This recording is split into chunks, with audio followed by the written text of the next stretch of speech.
Anda di hari ini. Senang sekali saya Cynthia Delima dan Berita Papua hari ini. Kami dapat kembali menjumpai Anda dengan sejumlah informasi penting dan menarik yang akan kami hadirkan untuk Anda. Dan berikut kami hadirkan 3 di antaranya.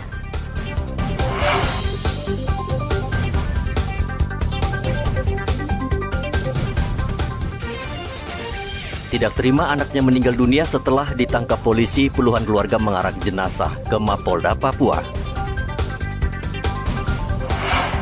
Gerebek markas KKB di Yaukimo, polisi tangkap 9 orang dan sita senjata rakitan.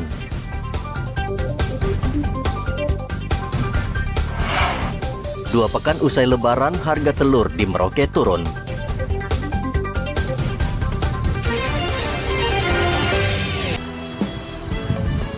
Selamat datang di Unisama Salatiga. Kami siap menerima pendaftaran untuk calon mahasiswa dan program baru. Studi singkat, biaya hemat, kerja mendapat, belajar mudah, murah, dan berkah. Penempatan kerja sebelum wisuda, sukses, bekerja dan berusaha.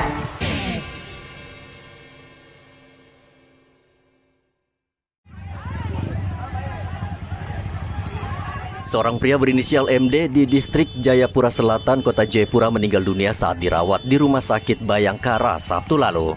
Namun anggota keluarga dan rekan almarhum rupanya tidak terima. Lalu mereka mengarak jenazah almarhum dari rumah duka di Argapura ke Mapolda Papua pada Ahad kemarin. Untuk mencegah keributan, polisi menghadang arak-arakan dengan menyemprotkan meriam air. Masa akhirnya kembali membawa jenazah ke rumah duka di Argapura. Menurut polisi, almarhum merupakan provokator penyerangan terhadap aparat kepolisian saat hendak meringkus almarhum di Argapura, Jumat pekan lalu. Almarhum ditangkap karena mencuri. Kapolresta Jayapura Kota Kombes Victor Magbon mengatakan saat akan ditangkap, tersangka melawan dan bersama rekan-rekannya menyerang polisi dengan melempari batu. Masih dalam keadaan aman terkendali. Ya. Ini berkat bantuan juga dari tokoh-tokoh, Pak RT, Pak RW, kemudian dari pihak keluarga. Ya, bahwa sekarang situasi ini harus dijaga. Ya. Semua tidak ada yang mau menerima musibah. Tapi kita tidak bisa menghindar daripada musibah itu dan kita harus hadapi musibah ini dengan dewasa, dengan bijak agar kepentingan lain yang tidak terganggu. Ini residivis curhat. Ya. Kemudian kami juga mendapat laporan, ada laporan polisi bahwa yang bersangkutan juga melakukan pencurian dengan pemberatan. Ya, itu sudah kita periksa saksi-saksi dan sudah cukup bukti menyatakan yang bersangkutan adalah tersangka. Nah, kemudian juga ini sudah menjadi oknum ini sudah menjadi momok di tengah-tengah masyarakat. Jadi banyak kasus-kasus yang dilakukan oleh yang bersangkutan di restoratif justice oleh kepolisian sektor setempat. Tersangka sempat dibawa ke Mapolresta Jayapura Kota, namun kondisi kesehatannya menurun, lalu dibawa ke Rumah Sakit Bayangkara, dan pada Sabtu dini hari, akhirnya meninggal dunia. Almarhum sebelumnya pernah dipenjara karena kerap mencuri. Dari catatan kepolisian, ia juga sering mendapatkan kebijakan restoratif justice atau pengampunan dari kepolisian dalam kasus yang sama. Arthur melaporkan dari Kota Jayapura, Papua. Taman Salatiga membuka berbagai jurusan dan studi.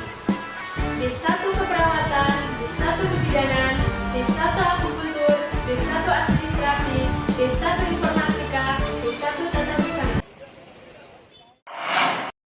Tim gabungan Satgas Damai Kartens menggerebek persembunyian anggota KKB di Yaukimo Sabtu lalu. Aparat menangkap 9 orang, 3 orang merupakan pelaku pembunuhan terhadap 2 warga pada 30 April lalu. Pelaku ditangkap di sebuah rumah yang dijadikan markas di Jalan Paradiso, tepatnya di belakang kompleks Anggruk, distrik Dekai. Saat penggeledahan, tim gabungan menemukan sejumlah dokumen, anak panah, kapak, parang, hingga senjata api rakitan. Tim dari Damai Karten juga berhasil mengamankan kurang lebih 9 orang, dan dari hasil pemeriksaan kita memastikan ada 3 orang yang menjadi pelaku pembunuhan terhadap 2 orang masyarakat Yaukimo tanggal 30 April 2023. Yang pertama adalah inisial NM, kemudian inisial ES, dan yang terakhir adalah inisial YS. Ketiganya berusia 18 tahun dan dari ketiganya itu kita mendapatkan bahwa mereka terhubung dengan kelompok kriminal bersenjata dari kelompok Yahukimo, di mana pada tanggal 2 Mei kita berhasil mengidentifikasi dari orang-orang yang mengupload video menyatakan bahwa mereka melakukan pembunuhan, dan dari investigasi tersebut kita bisa mengamankan 3 orang tersebut. 3 anggota KKB yang terlibat kasus pembunuhan tersebut terungkap berdasarkan hasil identifikasi sebuah tayangan video yang diunggah KKB Yahukimo. Di Kabupaten Teluk Bintuni, Papua Barat, seorang anggota KKB akhirnya kembali ke pangkuan NKRI. Pria yang tinggal di Jalan Sumuri ini mengatakan ingin hidup tenang dan damai, serta ingin membantu pemerintah memajukan tanah Papua. Dari hasil pemeriksaan sementara polisi, Yosep merupakan anggota KNPB yang terafiliasi dengan KKB. Perintah dari Bapak Kapolres, kita turun langsung ke sana bersama Bapak Kapolres untuk mencari tahu orang ini. Akhirnya berdasarkan informasi-informasi yang sudah dikumpulkan sama Kapolres di sana, kita ketahui bahwa yang bersangkutan memang benar ada di sana. Seperti itu. Selanjutnya yang bersangkutan, langkah pertama yang kita lakukan adalah melakukan interogasi awal di sana. Setelah interogasi awal, yang bersangkutan mengakui bahwa terafiliasi dari kelompok ini itu sudah ada rencana-rencana aksi yang akan dilakukan di Fafat seperti itu. Akhirnya yang bersangkutan kita bawa, ini ingat waktu pada saat sudah sore jam 4, kami harus balik tidak ke Malama, kita bawa kembali ke Bintuni untuk dilakukan pendalaman. Nah, dalam beberapa hari, 2 hari pertama kita melakukan pendalaman, baik pendalaman berdasarkan pemeriksaan awal yang dituangkan dalam acara interview maupun pengecekan di secara manual yang di handphonenya. Handphone yang dimiliki pada saat itu 3. TNI Polri bersama pemerintah Kabupaten Teluk Bintuni terus melakukan pendekatan terhadap warga agar tidak terpengaruh propaganda KKB yang memberikan janji manis. Aparat kerap memberikan pemahaman agar pikiran dan wawasan mereka terbuka dan mau mendukung pembangunan agar kawasan Teluk Bintuni menjadi maju dan sejahtera. Arthur dan Topat melaporkan dari Yahukimo dan Bintuni. Hingga kini aparat gabungan TNI Polri masih berupaya membebaskan pilot Susi Air Kapten Philips Mark Mertens yang sudah 3 bulan lebih disandera KKB pimpinan Egyanus Kogoya. Namun berlarutnya upaya pembebasan sandera menyebabkan pelayanan masyarakat di Kabupaten Duga menjadi terganggu karena penerbangan ke sejumlah distrik di Kabupaten Duga terhambat. Pesawat berbadan kecil yang terbang membawa logistik bahan makanan ke sejumlah distrik sulit mendarat karena takut. Dampak daripada penahanan pilot ini, semua akses pelayanan ke daerah, penerbangan juga tidak bisa masuk ke daerah-daerah. Kami juga tidak bisa melayani masyarakat yang membutuhkan pertolongan, terutama pelayanan kesehatan, kemudian juga mobilisasi kebutuhan logistik ke daerah-daerah distrik yang daerah Duga di atas.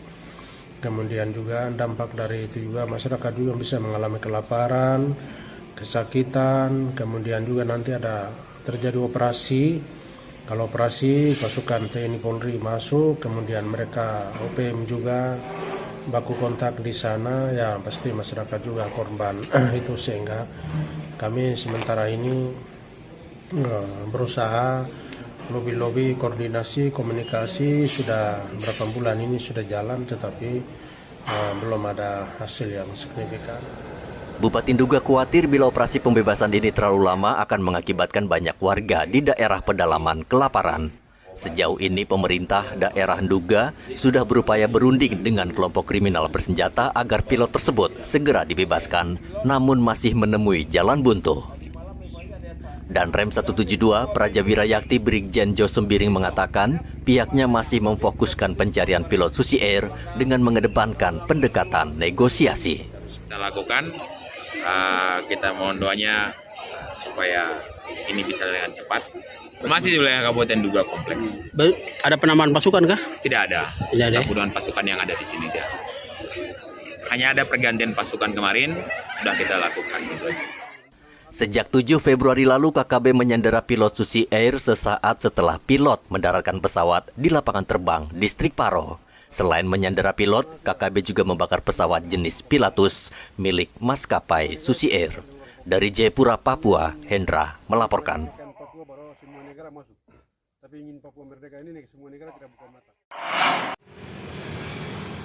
Polres Merauke resmi menutup operasi ketupat untuk mengamankan dan menertibkan mudik lebaran yang berlangsung selama sebulan.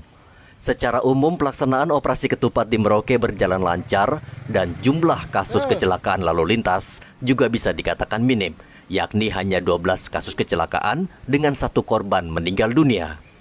Kasat Lantas Polres Merauke AKP Novi Gulto mengatakan kondisi jalan yang rusak di beberapa kawasan, khususnya di jalur mudik, serta penerangan jalan yang minim merupakan kendala utama kelancaran mudik lebaran tahun ini.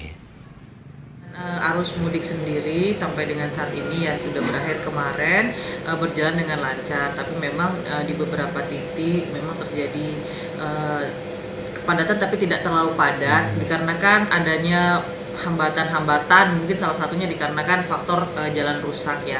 Mungkin seperti kayak di pertigaan Kuprik itu ada jalan yang berlubang juga, terus mungkin dari arah ke Kurik juga banyak jalan-jalan yang kurang bagus ataupun memang sulit untuk dilewati untuk roda 2 maupun roda 4. Dan untuk kecelakaan sendiri dibandingkan tahun kemarin kita masih sama ya, untuk kasus laka ada 12 dan meninggalnya juga kemarin sama, kita 1 di tahun kemarin 1 dan di tahun 2023 juga 1. Dan kemarin meninggal juga dikarenakan karena faktor jalannya sih, karena dia kecepatan tinggi dan kondisi jalan menuju arah ke Sota Trans Papua itu kan memang jalannya sedikit sempit. Nah, dia kaget mungkin ada kendaraan, setelah itu dia membanting setir ke arah kanan dan tergelincir dan akhirnya.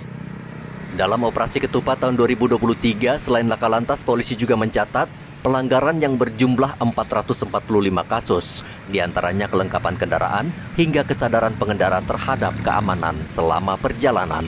Muhammad Ridwan melaporkan dari Merauke, Papua Selatan.